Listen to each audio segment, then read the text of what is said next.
रजा संपण्याच्या शेवटच्या आठवड्यात स्नेहाने बँकेतल्या तिच्या वरिष्ठ अधिकाऱ्यांना फोन लावला.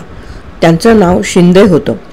सुदैवाने फोन एंगेज नव्हता आणि शिंदे स्वतःच केबिनमध्ये हजर होते. शिंदे साहेब, मी वसुधा गोखले. वसुधा गोखले? येस येस, बोला. सर, या आठवड्याअखेर माझी रजा संपते आहे. येस, माझ्या लक्षात आहे. आणखीही रजेची आवश्यकता वाटली तर आणखी 1 महिना मिळू शकेल?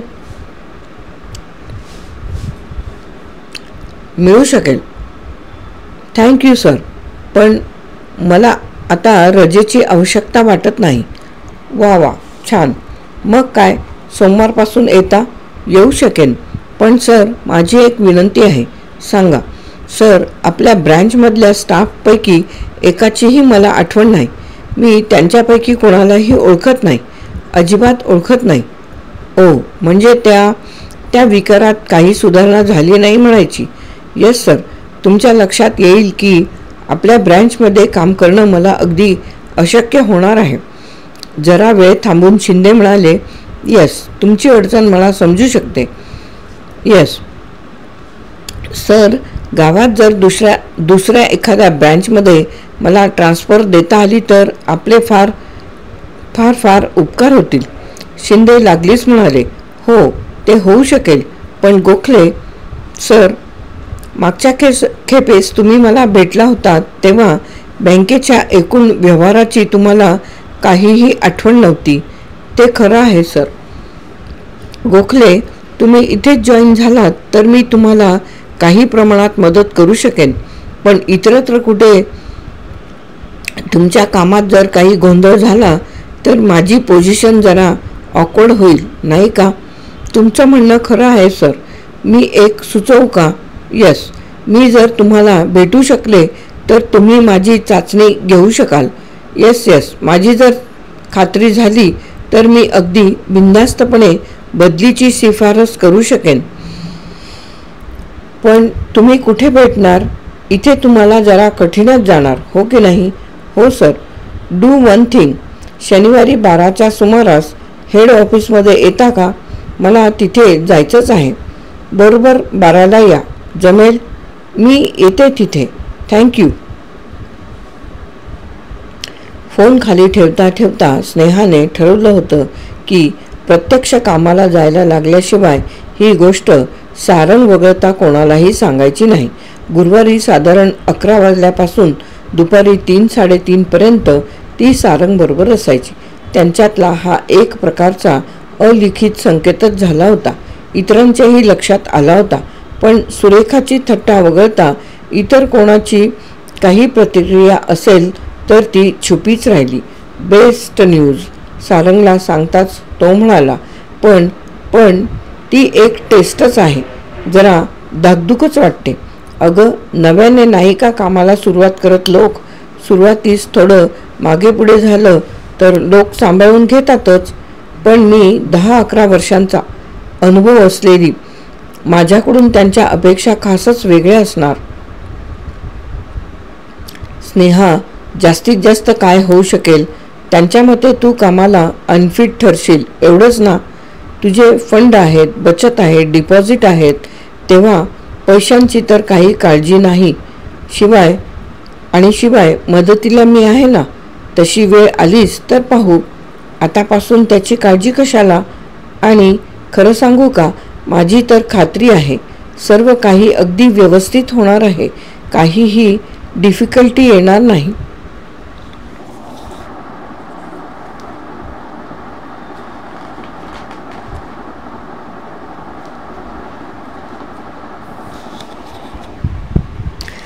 बाराच्या सुमारास स्नेहा बँकेच्या मुख्य कार्यालयात पोचली. चौकशी केली तेव्हा समजलं की शिंदे तिच्यासाठीच थांबले होते. वापरात नसलेली अशी एक लहानशी खोली त्यांनी निवडली होती.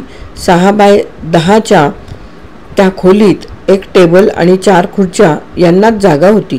ती दारापाशी येताच ते म्हणाले, या या गोखले, बसा. ती समोरच्या खुर्चीत बसताच त्यांनी टेबलाच्या ड्रॉवरमधून एक फाईल काढली. तिची परीक्षा घेण्याचीच ते तयारी करून आले होतेसे दिसले. आतापर्यंतच्या 2 भेटीत ते तिच्याशी कितीही मवाळपणे वागलेले असले तरी तिची चाचणी घेताना त्यांची भूमिका एखाद्या कर्मठ कठोर सत्यांविषयी संपूर्ण निपक्ष मूल्यमापकाची होती. गेला दीड महिना तिथे बँकिंग क्षेत्राच्या सर्व अंगोपांगांचा कसून अभ्यास केला होता. तेव्हा त्यांच्या प्रश्नांपैकी जवळजवळ सर्व प्रश्नांना ती समाधानकारक उत्तरं देऊ शकली. शेवटी त्यांनी फाईल मिटली. फाईल ड्रॉवरमध्ये ठेवता ठेवता ते म्हणाले, "you are all right Gokhale.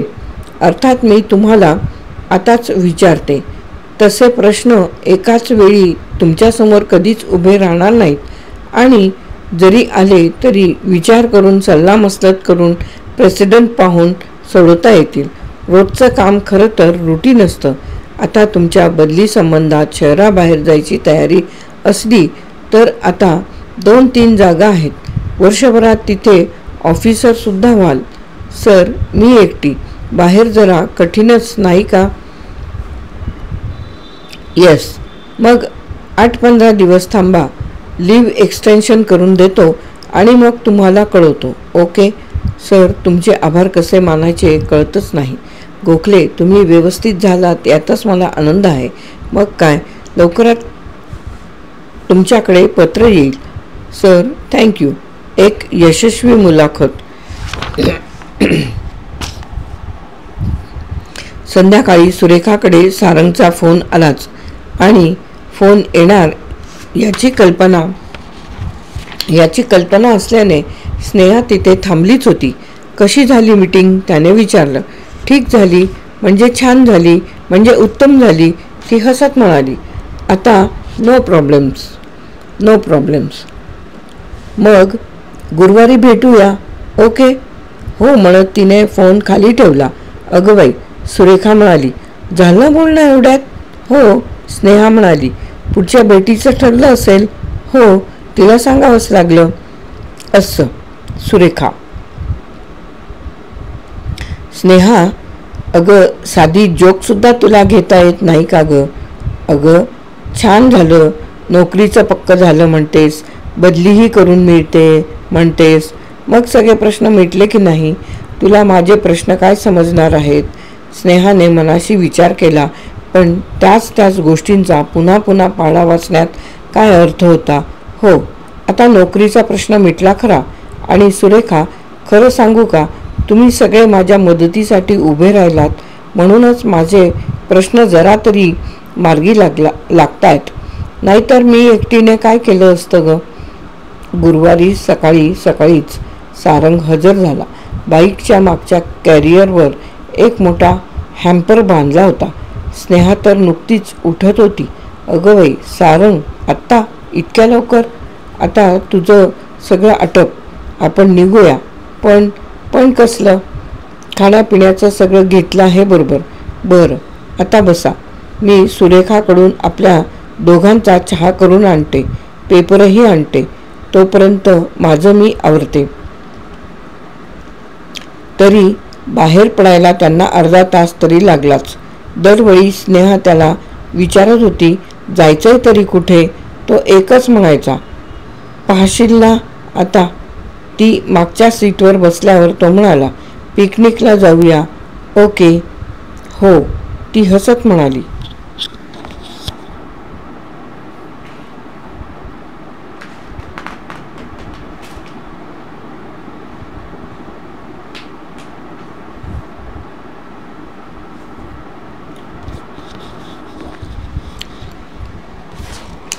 गार्डनमधली सकाळची हवा इतकी सुंदर आणि थंडगार होती आणि यावेळी तर गर्दी अजिबातच नव्हती. नुकत्याच वर आलेल्या सूर्याच्या तिरकस कोवळ्या उन्हात ती बसली, मात्र शरीरातला सारा अवघडलेपणा, सारा थकवा, मनावरची सारी मळमळ जादूची कांडी फिरल्यासारखी कोटच्या कोठे गडप झाली. आता सांग, साहेबांची मीटिंग कशी झाली? मीटिंग? जवळजवळ चाचणी परीक्षाच. टफ. हो, इतके वेगवेगळे प्रश्न, इतके एकामागोमाग एक, अगदी श्वास घ्यायला सुद्धा फुरसत देत नव्हते. पण शेवटी ही वॉज सॅटिस्फाईड. मग म्हणाले, असे प्रॉब्लेम काही एकाच वेळी येत नाहीत आणि आले तर मदतीला सिनियर स्टाफ असतो. पण ही वॉज सॅटिस्फाईड. मुख्य आहे. 7-8 दिवसात पोस्टिंग देतो म्हणाले. ती जरा वेळ थांबून म्हणाली, शहराबाहेर जायची तयारी असली तर आताच्या क्षणी सुद्धा वेकन्सी आहे. शिवाय तिथे प्रमोशनचे चान्सेस नक्की आहेत. मग हो हो नाही का? हो नाही ना म्हणालीस? नाही हो. हो कशी म्हणेन? प्रमोशन वगैरे अजिबात नको मला. Thank God. मी एकदम इतका अपसेट झालो. सारंग, स्नेहा म्हणाली, 1-2 गोष्टी सांगायच्या आहेत. दोन्ही ऐकल्यावर तुम्ही कदाचित अस्वस्थ व्हाल, पण सांगायलाच हव्यात. पहिली आई संबंधात आहे. आईबद्दल हो, जरा ऐका.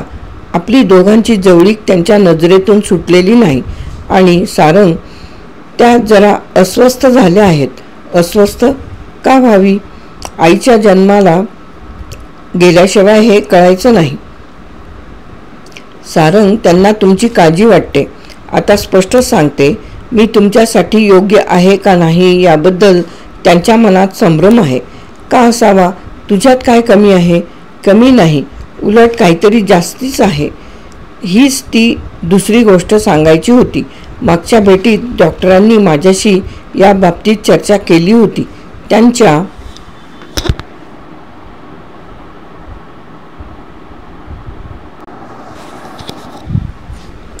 त्यांच्या शब्दात मला सांगता यायचं नाही, पण त्यांच्या सांगण्याचा सारांश हा होता की ज्या क्षणी मी वसुधा गोखले म्हणून भानावर आले, ते तर म्हणतात मी खरी वसुधा गोखले नाहीच आहे. बाह्यरूपाने तिच्यासारखी दिसत असले तरी प्रत्यक्षात आत अंतर्यामी वेगळीच कुणीतरी आहे. दुसरीकडून कोठून तरी आलेली आहे. आणि आता ऐका सारंग, डॉक्टर म्हणतात येताना मी बरोबर काहीतरी खास, वेगळं, प्रभावी असं आणलं आहे. माझ्या आसपास वावरणाऱ्यांच्यावर, माझ्या सहवासात येणाऱ्यांच्यावर त्याचा काहीतरी परिणाम होतो. त्यांनी ओळीने कितीतरी उदाहरणं दिली. तुम्ही स्वतः, सारंग, मग तुमच्या आई, मग डॉक्टर, मग वैजूताई, मग त्यांची मुलं, मग सुरेखा, तिची मुलं, मग तळेगावचा भाऊ, खरं तर इन्स्पेक्टर शारंगपाणी, बँकेतले माझे ऑफिसर, सर्वांच्यावर परिणाम झाला आहे. डॉक्टर म्हणतात झाल्या आहेत या गोष्टी तर खऱ्या आहेतच. तुमच्यात बदल झाला की नाही खरं सांगा. सारंग हसत म्हणाला, बदल झाला? जी सत्य गोष्ट आहे ती कशासाठी नाकारायची? तुला बघितल्याबरोबर कितीतरी गोष्टी माझ्या मनात आल्या. खरं तर गोष्टी म्हणण्यापेक्षा चित्ररूपी विचारच म्हणतो. अगदी नुकतंच उमललेलं गुलाबाचं फूल, अगदी मिंट कंडिशनमध्ये असलेलं नवीन नाणं, नव्याने वर आलेल्या सूर्याचा पहिला किरण. स्नेहा, मी काही लेखक कवी नाही. विचार शब्दात मांडण्याची कला माझ्यापाशी नाही. मनात चित्रकल्पना होती, तीही होती काहीतरी नवीन, नवजात, अस्पर्शित, सुंदर, मोहक, ज्यांच्याकडे नवलाने पाहात स्नेहा म्हणाली, मी तुम्हाला अशी दिसले. खरं तर मी गोंधळलेली होते, भयभीत झालेली होते, घामाघूम झालेली होते, जीवाची उलघाल चालली होती. खरं सांगा म्हणालीस तर खरं तेच सांगितलं. तुला काय वाटत होतं ते तू सांगते आहेस. मला काय वाटलं ते मी सांगितलं. स्नेहा अगदी खालच्या आवाजात म्हणाली, सारंग, डॉक्टर जे काही सांगत होते त्यात तथ्य असेल, पण तू एवढी का काळजी करतेस? हो, डॉक्टरसुद्धा हेच म्हणाले. ते म्हणत होते तू काही अपराध केलेला नाहीस, कुणाचं नुकसान केलेलं नाहीस. पण विशेष म्हणजे विशेष काय? ते म्हणाले हे सर्व आपोआप होतं. माझ्या किंवा कुणाच्याच हातात काहीही नाही. पण अशी गोष्ट कानावर आली की सतत मनात राहणार. हो,